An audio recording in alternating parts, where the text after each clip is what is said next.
Free fire একটি game, আর এই নামটির সঙ্গে আমরা সবাই পরিচিত।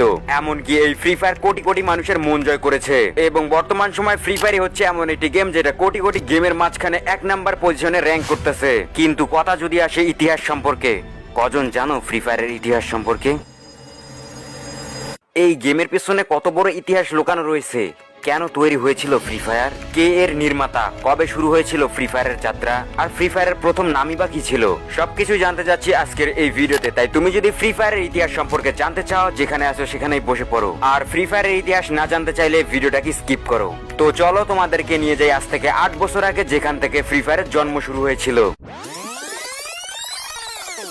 সাল 2017, ঠিক সেই সময় যে সময় পাবজি এবং ফর্টনাইটের মতো গেমগুলো রাতারাতি অনেক বেশি পপুলার হয়ে যাচ্ছিল। পাবজি এবং ফর্টনাইট পপুলার হলেও সেই গেমগুলো সবাই খেলতে পারতো না, কারণ পাবজি এবং ফর্টনাইট গেম খেলতে হলে অবশ্যই প্রয়োজন হতো গেম কনসোল কিংবা পিসির, যেটা সবার কাছে ছিল না, আর মধ্যবিত্ত হওয়ার কারণে সবাই এটাকে কিনতেও পারতো না। আর এই বিষয়টিকে লক্ষ্য করে সিঙ্গাপুরে থাকা ছোট্ট একটা গেমিং কোম্পানি গেরিনা, এরপর গেরিনার সিদ্ধান্ত নেয় তারা একটা নতুন প্রজেক্টে কাজ করবে। আর এই প্রজেক্টের মূল উদ্দেশ্যই হবে তারা এমন একটি ব্যাটল রয়্যাল গেম তৈরি করবে যেটা লো এন্ড ডিভাইসের মধ্যে খুবই স্মুথলি খেলা যাবে। আর এই গেমটি ডিজাইনের দায়িত্ব দেয় 111.studio-কে। আর 111.studio হচ্ছে ভিয়েতনাম ডেভেলপ কোম্পানি, যেটা গেমের ডিজাইন তৈরি করে। আর এই কোম্পানি গেরিনার হয়ে নতুন একটি প্রজেক্টে কাজ শুরু করে, আর যেই প্রজেক্টটির নাম ছিল প্রজেক্ট এক্স।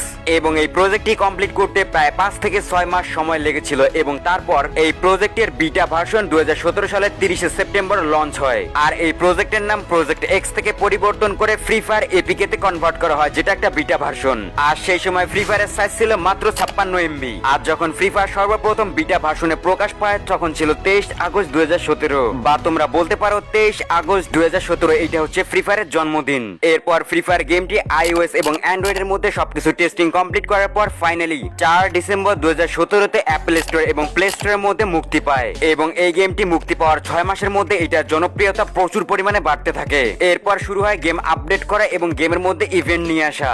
এইটা হচ্ছে ফ্রি ফায়ারের টেস্টিং ভার্সনের লোগো, এবং এইটা হচ্ছে ফ্রি ফায়ারের সর্বপ্রথম ডিসপ্লে লবি, যেটা দেখতে কিছুটা এইরকম। হ্যাঁ, মাত্র সিম্পল একটা ডিসপ্লে লবি। আর এইটা হচ্ছে ওয়েটিং লবি, আর এই লবি হচ্ছে ফ্রি ফায়ারের ফার্স্ট লবি। এখন যদি আমরা ম্যাচের মধ্যেকার কথা, ম্যাচের মধ্যে এই ধরনের গ্রাফিক্স ছিল। হ্যাঁ, এখনকার সময় যে গ্রাফিক্স রয়েছে তার থেকে অনেক অনেক লো গ্রাফিক্স। তখনকার সময় শুধুমাত্র একটাই মোড ছিল, যার নাম হচ্ছে ব্যাটল রয়্যাল মোড। আর 2017 সালের ম্যাপ এইটা। ম্যাপ বলতে গেলে শুধুমাত্র এইটাই ছিল। আর এইটা কোন জায়গায় সেটা তো তোমরা বুঝতেই পারছো। আর এইটা হচ্ছে 2017 সালের ল্যান্ডিং স্টাইল, কিছুটা এরকম করে ল্যান্ড করতো। এইটা ছিল 2017 সালের কথা। এখন যদি বলি আমরা 2018 সালের কথা, সো 18 সালের মধ্যে 2018 সালে ফ্রি ফায়ার গেমটা অনেকেই ডাউনলোড করতে থাকে, এবং ফ্রি ফায়ারের মধ্যে নতুন নতুন প্লেয়ার আসতে